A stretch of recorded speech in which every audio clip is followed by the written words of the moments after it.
When the right two people meet, the sparks will fly, such as the case with Liz and Malcolm, me oh my. And when they spend some time together, they go to the woods in a cabin that certainly has something strange afoot.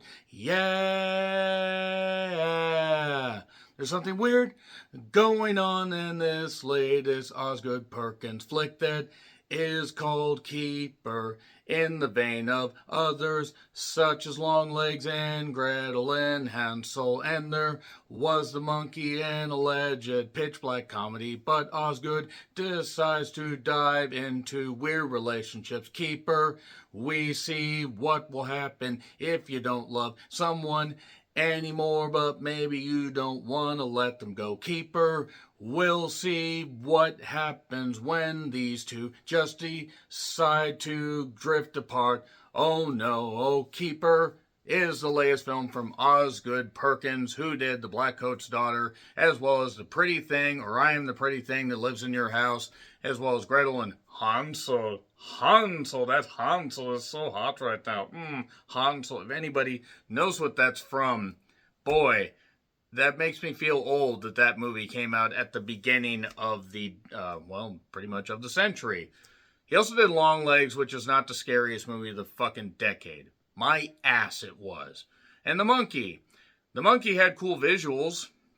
That's really about it. By the way, Longlegs, part of the reason it wasn't the scariest movie of the decade, didn't have nearly enough Nicolas Cage, had way too much Micah Monroe, which, I'm sorry, if I want to stare at somebody that has absolutely no fucking expression, I'll break into the funeral home like I have never done and look at corpses, because they actually once had expressions and Micah Monroe apparently doesn't know how to have them. She's nowhere near this, but I just felt the need to dump on Miss Monroe, because until she actually gets personality forcibly put into her somehow once the device is complete, I just will never understand why people say, oh, she's good. No, she's really fucking not. From It Follows to Longlegs, as well as the goddamn recent remake of The Hand That Rocks the Cradle, yeah, not a lot of good there.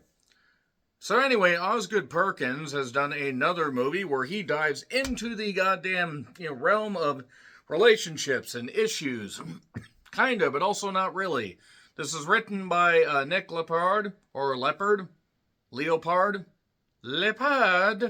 He did Dangerous Animals, a film that I actually found very surprising. I found other films surprising, some for the right reasons, some for the wrong reasons. I'll let you decide how I felt about, Keeper. It's fine. So anyway, the very gifted and gorgeous Tatiana Maslany, who was the mother in The Monkey and was in She-Hulk, plays Liz. And she has been with a man named Malcolm, played by Rusev Sutherland, Rusev Udriel, Rusev Machka. Anybody that gets that, you are a wrestling fan. If you aren't, you don't fucking know what I'm talking about. They go to a cabin in the woods, and basically there's pieces of information that's given to us and sprinkled throughout this whole thing, as is the case with most movies. It is something that I have seen some people discuss as just a series of scenes without really much of a narrative, and none of it really makes any goddamn sense, and it's just weird and strange. And I believe one of the advertising things was like a surreal David Lynch film. I'll let you know how I felt about that here in a little bit, but to be quite honest, the reviewers that say, oh, it doesn't really make a whole lot of sense, it actually kind of does. It actually really does.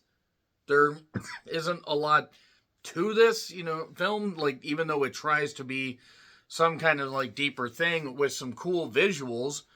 That's the thing about Osgood Perkins. He can do really cool visual stuff, which is important when you're a fucking director. But the thing is when you have no substance to your goddamn movies, and I would argue that Gretel and Hansel was like the last goddamn, or Hansel, however you say it, was probably the last halfway decent movie he did, because I pretty much hated Longlegs. I hate it the more I think about it. Didn't like The Monkey, and now he has this. And I'm sorry, but I just don't fucking get it with Osgood Perkins. Does he have, a hold on Neon Studios? Does he have an investment in them? Do they just put up with his bullshit and his vision because he, makes some money? I mean, Longlegs was pretty successful. I think the monkey did pretty well. I don't know if Gretel and Hansel did very well, but I don't think that was Neon Studios. If it was, I apologize. But Keeper has gotten a bit of advertising and also does have, a rendition, I Don't Love You Anymore. So they would record on the first ever speaker. And that gag works the first time. Unfortunately, they go back to that thing at least 3 or 4. In case you can't tell, I fucking hated Keeper, and I'm going to explain why I hated Keeper. Because one, Osgood Perkins is not a good director. I don't fucking care if that offends people. There are people that are defending his stuff. And if you like it, great. I'm not telling you you're wrong, but I'm giving my opinion. I've seen enough evidence. I've seen every single one of his movies. I watch Black Coaster. I probably need to go back and rewatch I Am the Pretty Thing That Lives in Your House. But you have this string of Longlegs, Monkey, and this. And what in the fucking hell was he trying to say other than just have a simple story that's supposed to have kind of a little folklore deal that really is so telegraphed it might as well come out in Morse fucking code? There are cool visuals when things do kick into gear. I guess you could say it justifies a slow burn. It's not even a slow burn, though, because it's such a simple story. It is a short film concept that they literally just said, okay, here's 30 minutes worth of material. So let's give you 35 minutes, but stretch that 5 minutes out for the first hour. Because that's pretty much what you get. I really do not see the appeal of this goddamn movie. And I'm probably going to get hate for it. I really don't fucking care. Because they're my opinions. But credit to the main two cast members for trying. But there was not a lot to this. And good God. Just good God, y'all. As far as horror movies, as far as anything folksy horror, whatever, this wasn't horrifying. It wasn't anything particularly inventive. It wasn't anything really original. Because I've seen shit like this done a whole lot better. Like Freya Waka, I know isn't quite the same, but had, some folksy stuff about it that was done a hell of a lot better than something like this. It reminds me of another movie, but I'll get to that in spoilers. 3, 2, 1, spoilers. So it's in theater. Remember Cobweb? Remember that movie Cobweb that came out in theaters very briefly and then dropped on Amazon for a few bucks, and people rented it, and it had a cool look but really a stupid explanation and didn't end up having much of a story? That's pretty much what you're getting here, just with a relationship spin. So, by the way, I would apologize to the Spin Doctor fans, all 5 of you that happen to be watching this, but nevertheless. So, we open up with a montage of various women, some that are in the bar, some that are in the bathtub, all shocked. Oh, I see, it's okay when a filmmaker does this, but when I hear about somebody doing it, I tell the police, because I've never done that. Can't prove it. So, basically we see that, and none of it's really unsettling, because you see these women, you see various women, by the way. You see Claire Friesen. You see Kristen Park, who was in The Wrong Paris. You see various others. Very pretty women, don't get me wrong. But then it ends with women covered in blood. And then we see Liz and Malcolm, and they're driving along. And suddenly there's just this weird feeling about it. There's this weird creek that happens to be right by the goddamn... Well, it looks like a creek. It could turn into a river a little bit later. Maybe the River Wild. Maybe we'll come up with another version of the River Wild that isn't so shit. So anyway, things seem all right. They arrive. Malcolm says, Malcolm's like, okay, make yourself at home. And Liz suddenly notices, wait, there's a cake. Well, somebody, left you a cake. Yeah, the caretaker. More like the tear-caker. Caker damn near killed her. So she also notices there's this weird house over there, and it happens to be Cousin Darren. But he won't bother them. Guess what he instantly does? He bothers them. So he shows up with a girlfriend, Minka. Erin Weiss, I think, was Eden Weiss. Very pretty woman. But shows up and she doesn't really speak English, except she does. But clearly Darren just has, he's an older guy with I'm not super old, but he has a much younger woman, just a plaything. And he basically ends up saying to his, to his cousin, she's a keeper, cousin. Don't wait too long and let this one get away. Oh boy, I wonder what that means. So, the cake stuff ends up basically becomes a point of contention. Because after eating some of the cake, Minka had even said tastes like shit. Well, guess what? Liz ends up eating some of it. It tastes like shit, but then she's all whatever. She's all tripping balls. Somebody drugged the cake. The caretaker drugged the cake. There's no caretaker, by the way. Just want to clarify that. In case I'm not beating you over the head as to who the hell is behind this whole thing. And then she has a weird, she just has a series of dreams. Here's weird footsteps on the roof and everything. And, weird sounds in the vent are all around the house and everything. But it's a big old cabin. Nothing weird could be happening. Then she has a weird dream of two boys that look like they were around, the 19th century or something. They had guns. The beginning of the 19th century, that is.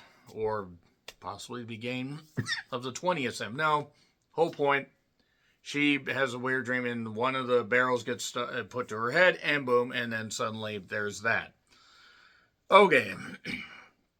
From there, we really don't get a whole lot. Malcolm has to go away to take care of a patient because he's a doctor. You know that because they say he's a doctor a few times. And then, she had gone out, by the way, and was looking for stuff, just looking around. They were like, she found this necklace in this creek that she opened it and saw it, and it's like, weird. So she decided to keep it. I'm sure that won't factor into anything. But then Minka wants to leave, tries to call an Uber, and then gets dragged away by some creature up the tree. Like she's debarking the goddamn thing. So, then suddenly, this is the ridiculous part of it, by the way.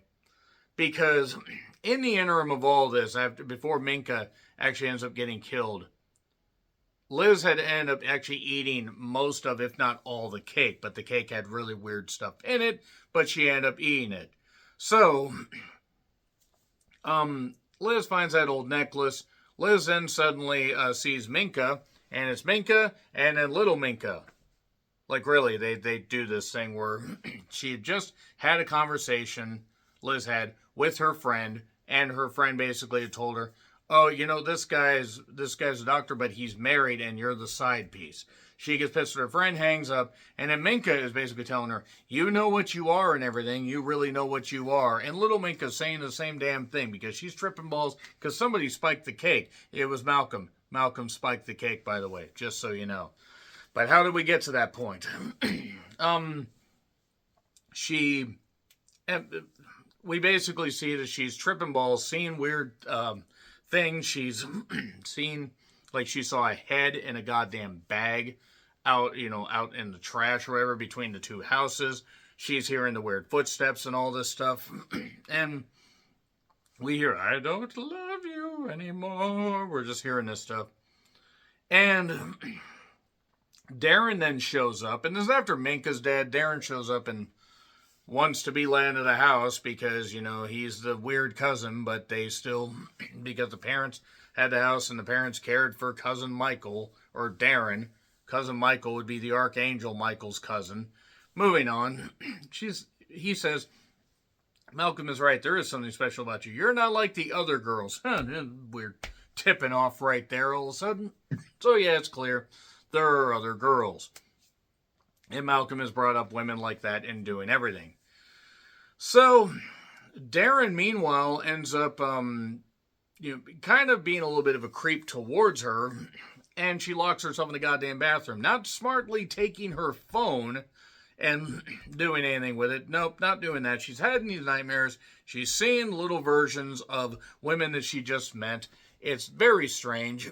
And then Darren's wandering around with a freaking meat cleaver, but then these weird shadows and all this stuff, and suddenly something appears and then is dragging Darren away while his head is barely hanging on. So he's dead.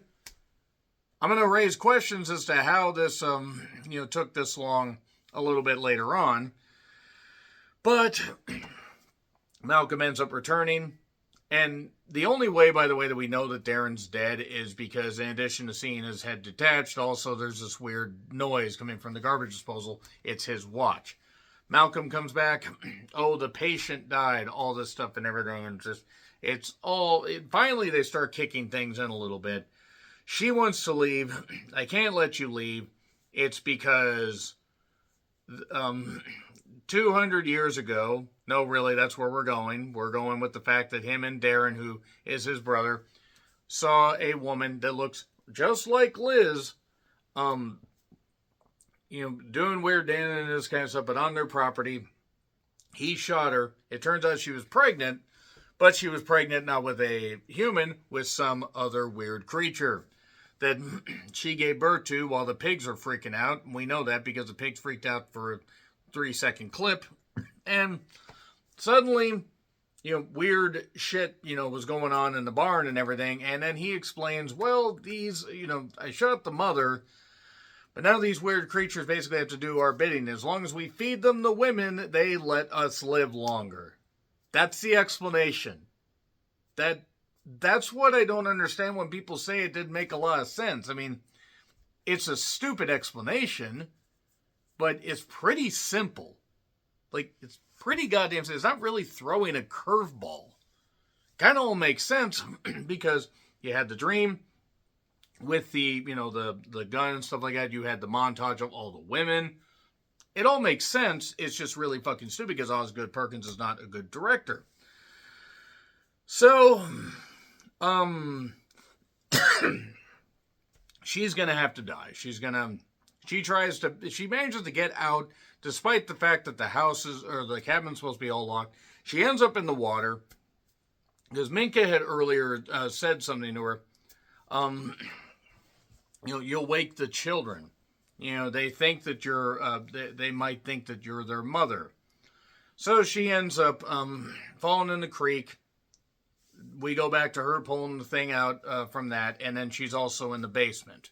So she's pretty much being dragged there, and she's going to get eaten by whatever the fuck. These weird creatures show up. There was this earlier shot, like maybe just before Malcolm got home, of this weird long-necked creature that was doing all this stuff. But we get to see more of the creature designs here, such as a spinning head thing, whatever, with all the expressions and all the people from before. Which isn't a whole lot, by the way. We see the bag lady that she saw before, where she was freaking out because she got a jump scare there. If it sounds like I'm bunching up a few things and skipping over a few finer points, it's because Keeper really isn't worth keeping in your memory very long. And she's like looking at all this stuff. What the fuck? Yeah, I agree. What the fuck? Like, what the fuck, Osgood Perkins? But anyway, they don't kill her. They start pawing her, but because she looks just like the mother, that's why they don't kill her. Laughing and everything, but then screaming. So, Malcolm thinks he's going to live on again. He packs up her stuff, and he has a bunch of boxes of all these various women. And, oh yes, Liz also found a photo that triggered this whole damn thing of him and a woman and a couple kids. So obviously he was married at some point and then decided to just do this because of stable. Whatever, it doesn't really fucking matter. Because then he wakes up and he starts just, like he'd aspirated and he just absolutely just destroyed. He was losing it. You could see his hands were sort of changing. He was no longer being kept somewhat youthful. He may be aging slowly, but he's not really aging, he's not aging nearly as fast as he should have because he's over 200 years old. So then we smash cut to old Malcolm hanging upside down. And suddenly Liz shows up and with the weird eyes and stuff like that. Why are you here or whatever? What did they do to you? Oh, I decided to stay and they're nice, they're nice and everything and stuff like that. So basically she's the new mother. And there was the old mother's head being taken out of the goddamn honey jar just before the laughter and everything and all this started. And now he is ringing up, please cut me down, this kind of stuff. You're rotting away, bud. You ain't gonna be living very much longer. And she fed him some of the cake. He was kind of drugged, but then also dumped into a big old jar of honey, where his head, I assume, is going to be shrunken and put on something. That is Keeper. That is Keeper. I will not be keeping this in my memory beyond maybe calling this one of the worst films of the year. I keep finding films to get into my top 15. I'll probably end up doing a top 20, top 25, but yeah, that is Keeper. It is another turd in a punch bowl. Actually, it's just another turd from Osgood Perkins. Osbad Perkins was something that somebody said in a Letterboxd review, and on that note, I really just have to say F. Terrible. Very terrible. And I don't care who knows it. So, agree, disagree what I said? Like, share, subscribe, Twitter, Letterboxd, Blue Sky handles in the description. I'm John Rentlin, and until we see a better horror movie, hopefully not from Oz fucking Good Perkins again, happy trails to you.